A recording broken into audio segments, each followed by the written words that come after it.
do you want to go through specifically what Josh will do on a mix?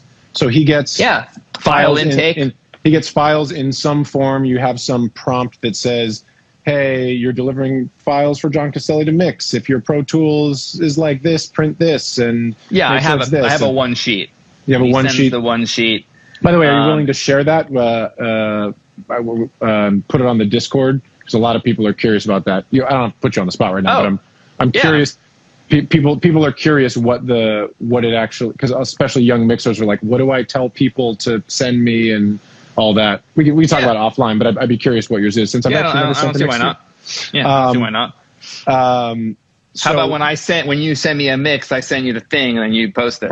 Perfect. And I'm actually having a call about a song today that I want to do with you.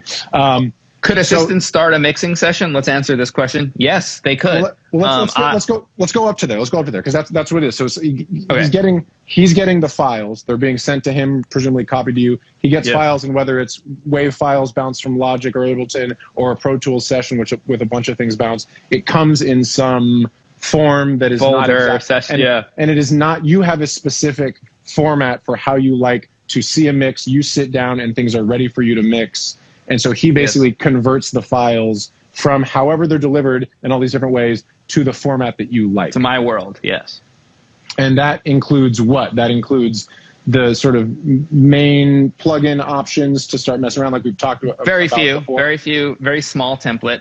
But mostly what it comes down to is making sure that the arrangement is exactly the arrangement of the most recent rough mix that everybody's been listening to. That's the most important role in the prep. Is this sounding exactly like or nearly exactly like? Sometimes with mix bus processing, it's not going to be exactly, but a lot of times through my mix bus, it just sounds a little bit better already before I even start.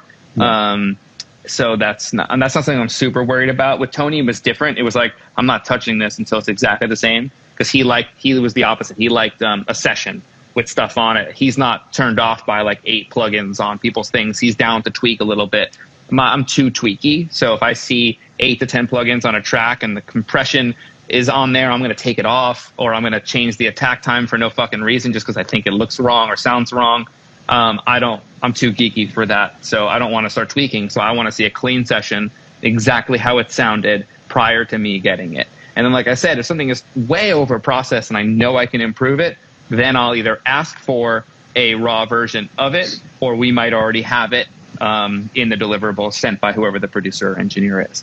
So he's making it sound exactly like the rough mix or as close to as possible. So sometimes an ad lib is missing. Sometimes a tambourine is starting on the wrong bar, and it's like, that's clearly not the same in the rough. And instead of guessing where it is in the groove, can you send back that stem? It sounds like there was an error on the bounce to that. So he's doing all of that. All of it. All of it, yeah. And I don't want to figure this stuff out. I want to jump into a record when I have the time to do it.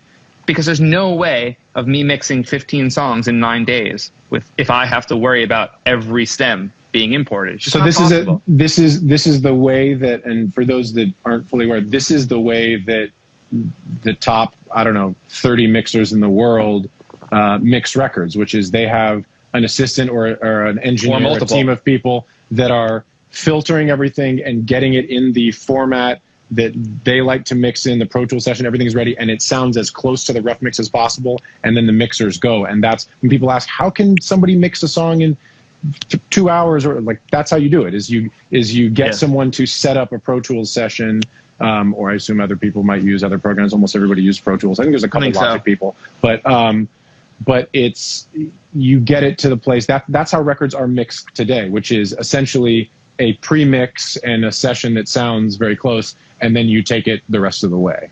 Yes. So when you start out with the Discord link is in my bio, or maybe it's not. Maybe it's in the Live with Matt Rad. Somebody can provide the Discord link from the Live with Matt Rad in the chat there, please. When you start out with a new assistant, presumably there's some amount of, hey, this is how I do it. Hey, you didn't quite get this right, and I assume that's a month or two of like, hey, you need to double check this. Here's how you word these emails. But then at a certain point, the hope is you're just not dealing with any of that.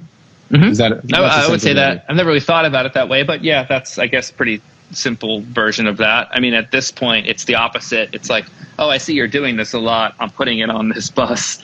Or, hey, I saw you change that. Do you have a new preset for this? Because I keep seeing you change it when I'm doing stems. I'm like, oh, yeah, I changed that, attack amount on the transient shaper on this thing. So sorry to slow that down real quick. So what you're saying is Josh, your engineer, is now seeing you make consistent decisions on things and then setting up the mix such that you have those go-tos ready. And so at what point... Yeah, it's like AI. It's like AI learning, Well, it's just machine learning with human. It's just I.